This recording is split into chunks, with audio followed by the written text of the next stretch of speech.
Lauren's beaming smile when she'd returned home to Rockland for spring break. She was in New York City now, working a summer internship. Reznick's gut tightened. "Yes, I have a daughter named Lauren. What happened?" "Jon, she was in an accident. She's in the hospital." "What's her condition?" "I can't say, but you should get here as soon as you can." 2. It was just after midnight when Reznick arrived at Weill Cornell Medical Center on the Upper East Side of Manhattan. A doctor and a nurse were standing by Lauren's bed. She was hooked up to an IV line. Reznick sat down beside her and stroked her hair. Dried blood caked a wound on her head. Lauren had tears in her eyes when she saw him.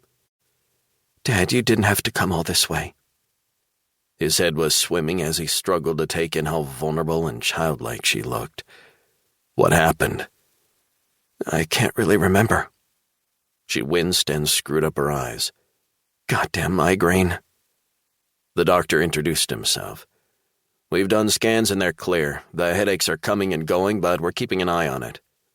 "What exactly happened?" "I believe it was a hit and run not far from here. She was out jogging around 5:30. A car hit her in the crosswalk."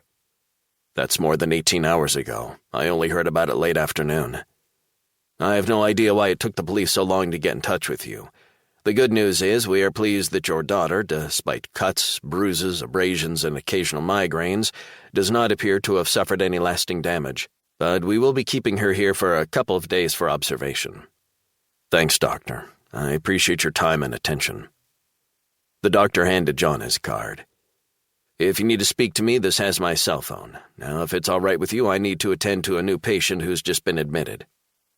Reznick waited until the doctor and nurse were out of earshot before he kissed the back of his daughter's hand.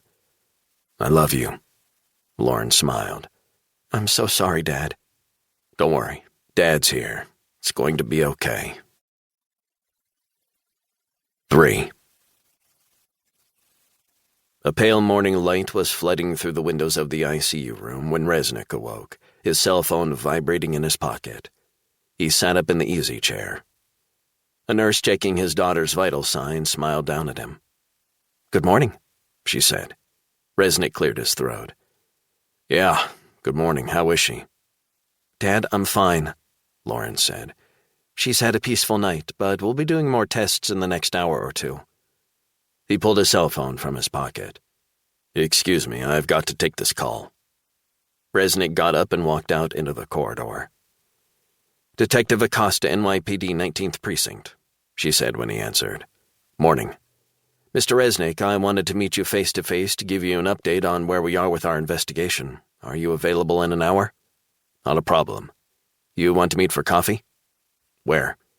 "Ritz Diner isn't far from the hospital." "See you then." Reznick ended the call and spent a few more minutes with his daughter. He gazed down at her, relieved that she was alive. He went to a restroom and freshened up before going out. The broiling heat hit him as soon as he stepped outside the hospital. He was starving and headed into the diner. Reznick sat alone in a booth overlooking First Avenue. "Hey, what can I get you, honey?" He ordered a breakfast of pancakes and black coffee. The waitress took his order and smiled. "Coming right up?" Reznick gazed out at the hustle and bustle of the New York streets. The taxis, the garbage trucks, FedEx, UPS, the movement, the people, going about their business. His daughter should have been enjoying walking and jogging these same streets. But he was hopeful it wouldn't be long until she could get back to doing what she loved. Reznick ate his breakfast, trying to enjoy the sustenance.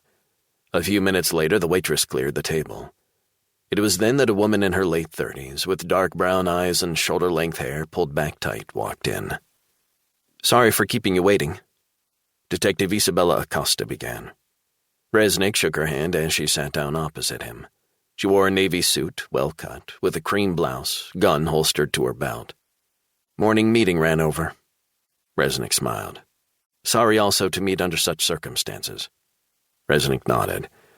"I'm just glad my daughter is alive, first and foremost." The waitress refilled Reznick's cup, and Acosta ordered a latte. Acosta waited until the waitress was out of earshot. "You okay?" "I'm fine."